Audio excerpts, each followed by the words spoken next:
So, a question that I get asked a lot is why I am in an age gap relationship because we couldn't possibly have anything in common. And I want to address that because I don't understand where this really comes from. I have always had friends that had a fairly wide range of ages, right? Like I've had friends that are much younger, I've had friends that are much older, I've dated people much younger, I've dated people much older, and we've always had pretty much the same things in common. It's never been an issue for me. My first husband, I got married at 18 to someone 1 year older than me. Very normal high school sweetheart, age appropriate relationship.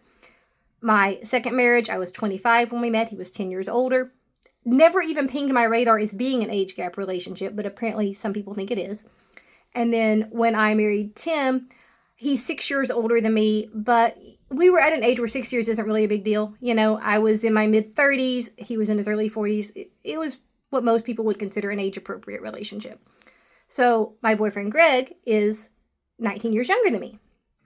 And the way we initially met was on a app specifically for people within the BDSM community to meet each other. We are both kinksters and we are very compatible in that regard. And it was initially a sexual relationship. And the way I see it is if you are a legal adult and you want to have a sexual relationship with another legal adult, I don't have a problem with that. When I was 19 years old, I was having kink relationships with men in their late 30s. And it was just for fun, and everyone knew the score. It was about learning about kink and learning about BDSM from someone who was knowledgeable about it, who knew how to do those activities safely, and who could somewhat provide you a level of protection within that community. Because young men, in particular in the BDSM community, can be not the most trustworthy people. And so as a young lady in that community, it was nice to be with someone who was well known by everyone in that community, who had a good reputation.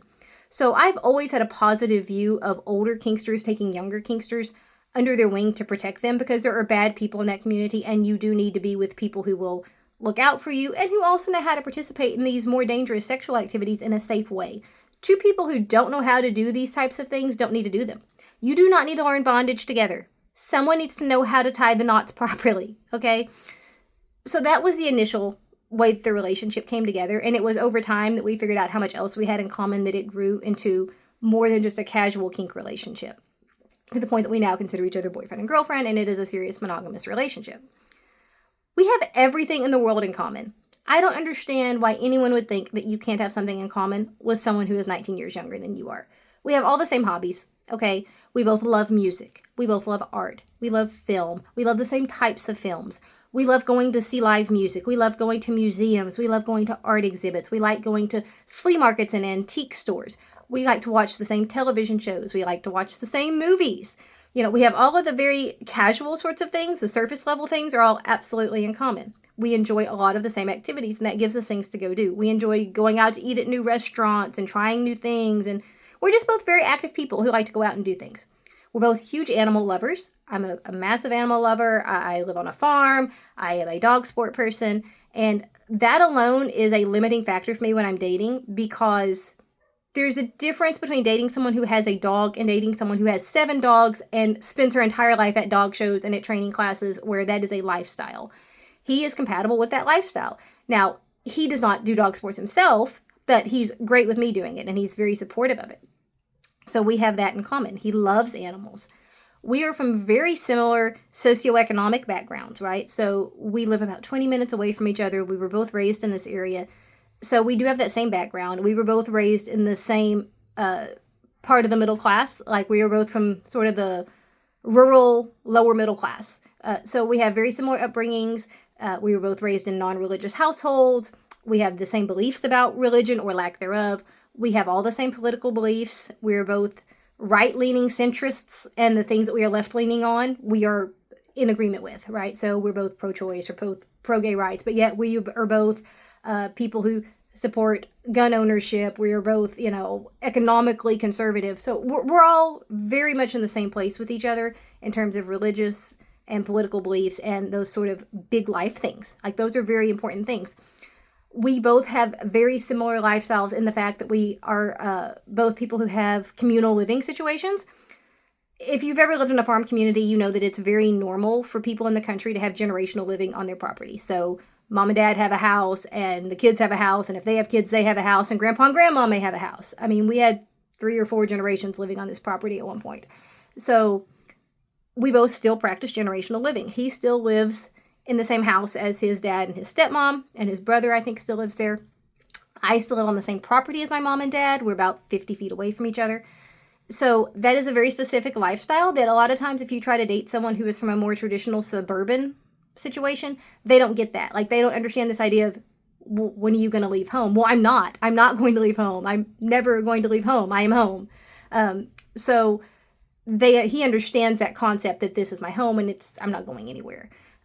We both are not interested in living with each other. We are both not interested in getting married. We are both not interested in having children with each other. Now, he may decide he wants kids one day. That's on him. My tubes have been tied for 20 years. He knows that. He's okay with that. That is another factor that was very limiting for me in the dating world, is finding men who were okay with the fact that I didn't want to have children.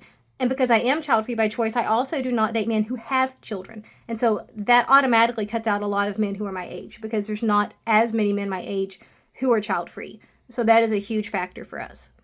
So we have a tremendous number of things in common. Even little things that people don't think about, like something people often don't think about is what level of orderliness you need in your home. So we are both from homes where they're not dirty homes, but they're a little bit cluttered. Like, we both have slightly cluttered homes. We both have a tolerance for a certain amount of messiness. And with me having 7 dogs, like, you have to have that tolerance to be in my life. If you are a neat freak or a person who has to have everything spotless, like, you're not going to fit into my life. Like, you're not going to be okay with it. So the fact that we both come from similar homes is actually a big deal. Like, the first time I went to his family home and met his family, I was like, okay, I see why you're comfortable in my house, because my house is clean but messy, and his house is clean but messy. Little things like that are actually really important. We both feel the same way about feminism and gender roles, which is absolutely a massive thing. Like, we both actually prefer a more dominant type female with a more submissive type male. We both have that. I don't like to use these terms because people in the manosphere use them, but for a shorthand, let's just say I have more masculine energy and he has more feminine energy, and so it complements each other really, really well. We have the same value systems about things like smoking, drinking, drug use. We're both very law-abiding people. You know, we have all of those same value systems. And so when you have all of those things in common and you have the same interests and the same values and the same beliefs, that gives you a really strong foundation. We also have the same love languages, which I know some people don't believe in it. I've got a video on it. We both like physical touch. We both like words of affirmation. We handle conflict in a similar way, which is why we've never had a fight. Never had a fight or an argument. We handle conflict exactly the same. So we have all of those things in common where we're just very, very compatible. I already mentioned that we have the same kinks, but we also have the same sex drive, which, if you've listened to my other videos, you know that that was what went wrong with my husband Tim and I, is that we did not have the same sexual interests or drives. So I would say we have almost everything in common. There's actually very little we don't have in common.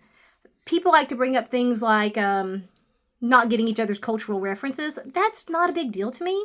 If I mention something that he's not familiar with or vice versa, we just explain it to each other and we have a conversation about it, and it's kind of fun to learn something new about each other.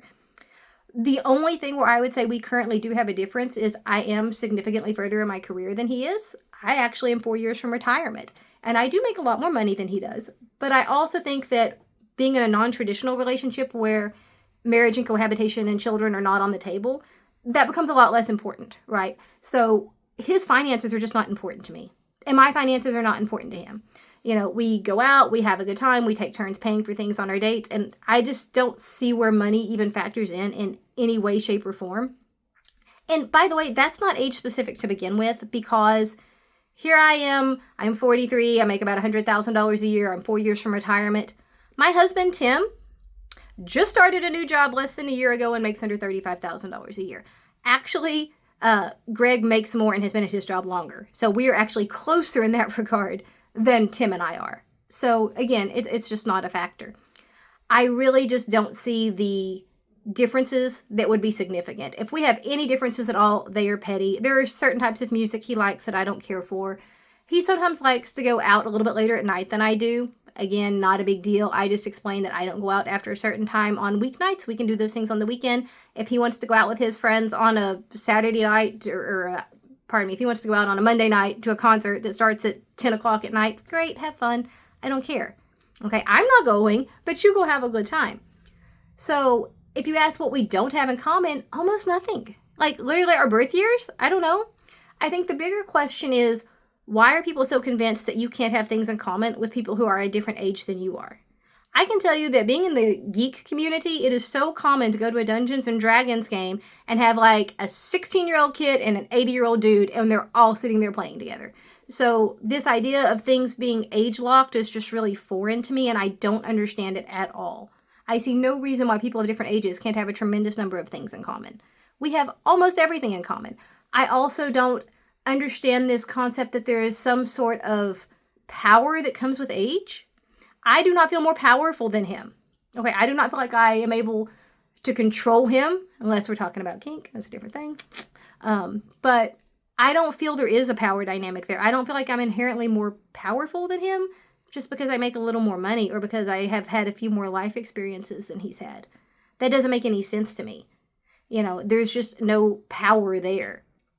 And if I am a little more knowledgeable than he is about certain things, that's a good thing. Okay, because I'm a horse person. We have a saying in the horse world that green and green makes black and blue. Somebody needs to know what they're doing. You can't both be green. Okay, it is better if one person is knowledgeable and can help the other person and teach them and guide them through life. It is much better than the blind leading the blind. I don't know why anybody thinks that that is somehow better than having one person who knows what to do.